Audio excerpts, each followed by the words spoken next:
Hello viewers, বিনোদন জগতের সব খবর নিয়ে আপনাদের সঙ্গে এই মুহূর্তে রয়েছি আমি রিপোর্টার মিলা। চিত্রনায়িকা অপু বিশ্বাস এবং সুপারস্টার শাকিব খান দুজনেই শেষ পর্যন্ত না টিকতে পেরে হেলিকপ্টারে করে চলে গেলেন ফেনী। আমরা জানি যে এর আগেও তিনি বন্যার্তদের নিয়ে কাজ করেছেন এবং সে সময় সুপারস্টার শাকিব খান তার পাশে ছিল না। চিত্রনায়িকা অপু বিশ্বাস বলেন, একা একা কাজ করতে অনেক কষ্ট। একবার আমি যে পানির মধ্যে পড়ে গিয়ে পা ভেঙেছিলাম। এবার শাকিব সঙ্গে রয়েছে, ও জানে কিভাবে কাজ করতে হয়। যদিও শাকিব খান একদমই বন্যার্তদের পাশে ওভাবে দাঁড়াতে পারেননি, টাকা পয়সা দিয়ে সবসময় সহযোগিতা করেছেন, কিন্তু এই প্রথম সে আমার সঙ্গে ফেনীতে গেল। বন্ধুরা, জীবনে অনেক কিছুই করবার আছে।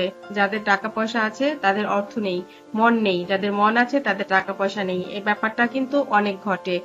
সুপারস্টার শাকিব খানের মনও আছে, টাকা পয়সাও আছে। সবচাইতে বেশি বড় কথা হলো অপু বিশ্বাস মানুষের পাশে দাঁড়াতে চান সবসময়ই।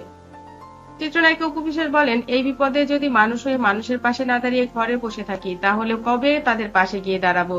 এছাড়াও আমি আমার বিজনেস যেটা দাঁড় করিয়েছি সেখানেও আমি নারীদেরকেই নিয়ে কাজ করব এটা ভেবেই বুটিক শপ এবং পার্লারটা করেছি। সেখানে উপজাতি থেকে শুরু করে জাতি সবাই রয়েছে। আমি উপজাতি কথাটা বলতে চাই না, যদিও ওদেরকে আলাদা করে বলার জন্য এভাবেই মানুষ বলে থাকে। প্রত্যেকটা মানুষই মানুষ, স্রষ্টার সৃষ্টি। আর তাই আমার মনে হয় বিপদে যখন মানুষের পাশে আমরা দাঁড়াবো তখন স্রষ্টাও আমাদের সঙ্গে থাকেন। হিন্দু, মুসলিম, বৌদ্ধ, খ্রিস্টান সব মানুষগুলো যখন এক হয়ে কাজ করে তখন দেশকে দেশপ্রেমী বলা যায়। দেশপ্রেমে উদ্বুদ্ধ হয়ে এই মানুষগুলো এগিয়ে এসেছে। এদেরকে কখনোই আর আলাদা করা যাবে না।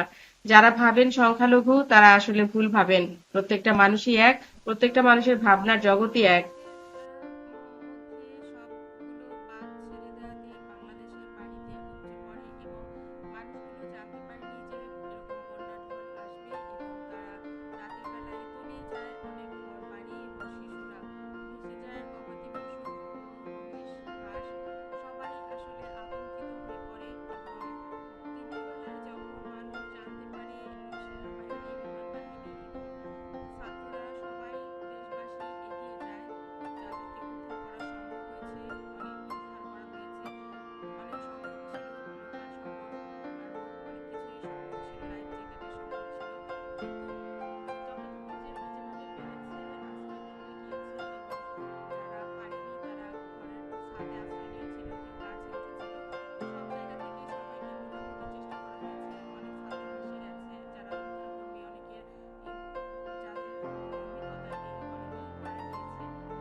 তারা নিশ্চয়ই আবার সবকিছু সুন্দরভাবে গড়ে নিতে পারবো।